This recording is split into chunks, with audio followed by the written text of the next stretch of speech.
All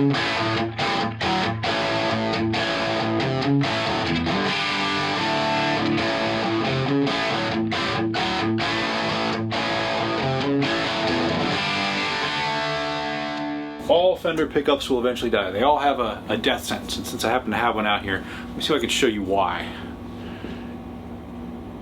You see these silver colored rods? Those are the magnets. Those are Alnico magnets, and they pass through these two pieces of what's called 4-bond, which forms the bobbin, and that is it's a sheet material made of pressed cellulose fiber material. It's a kind of paper that's infused with some materials and then heat treated to become hard.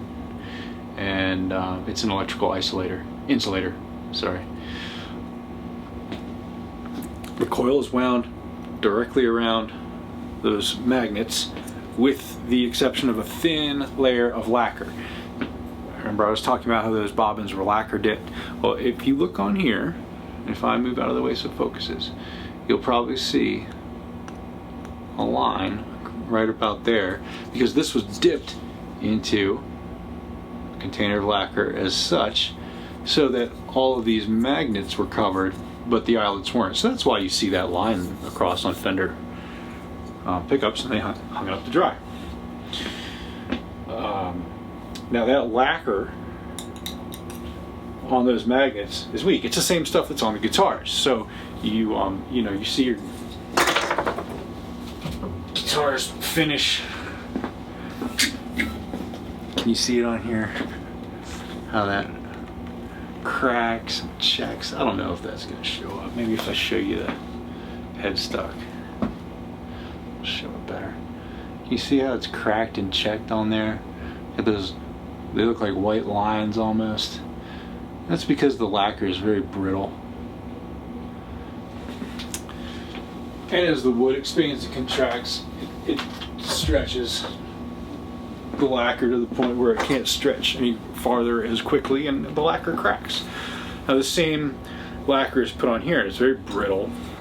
Now this doesn't expand and contract much. The finished paper does a little bit, and you see that in Fender amps where the circuit boards are wobbly. This is the same stuff. I called it fish paper. It's vulcanized fiber board. It's 4-bond. All words for the same thing.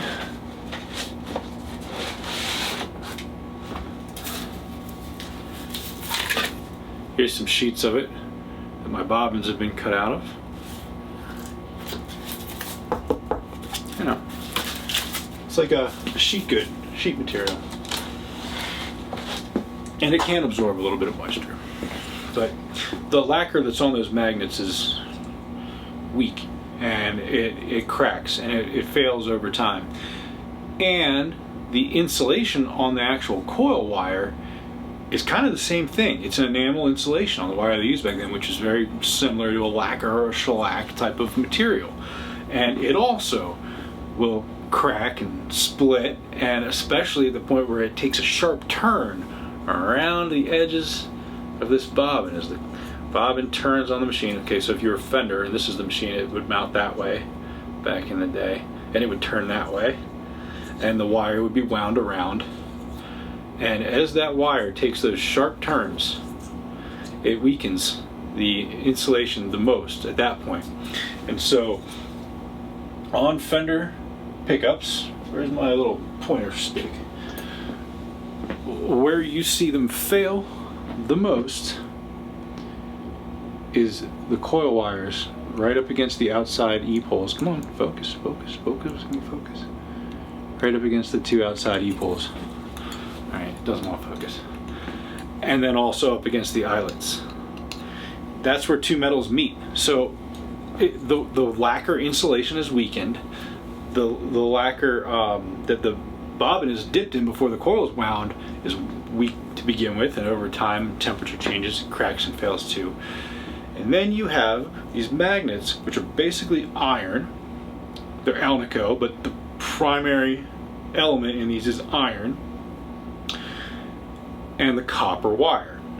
And you get the exact same electrochemical reaction in those locations where the two metals are very close to each other and eventually come in contact with each other, even if only slightly, that you get in a battery. like an alkaline battery or a lead acid battery? Do you remember when you would abandon the batteries in a toy or a remote control, and you find it later and there's this white, almost like fuzzy, powdery crustiness? Well, that's the chemical reaction taking place, and it's the very same thing that happens here. And so oftentimes I'll cut open a coil on one of these old Fender pickups that has failed, and there are just hundreds and hundreds of breaks all along those wires on the inside. It's absolutely not repairable, and the magnets are covered in rust in those places far more than the rest. And so yeah, Fender pickups of this type, they all have a death sentence. The ones in the 1980s, when they started using the black plastic bobbins with the magnets that would insert into little locations, more like these PAF bobbins, where you have the magnet is entirely encased in plastic 360 degrees. Those will live longer. Also, the insulation on the wire at that point was a plastic insulation that was more durable. So those will go on to live longer. But who cares? They don't sound as good. So that's that about Tele pickups.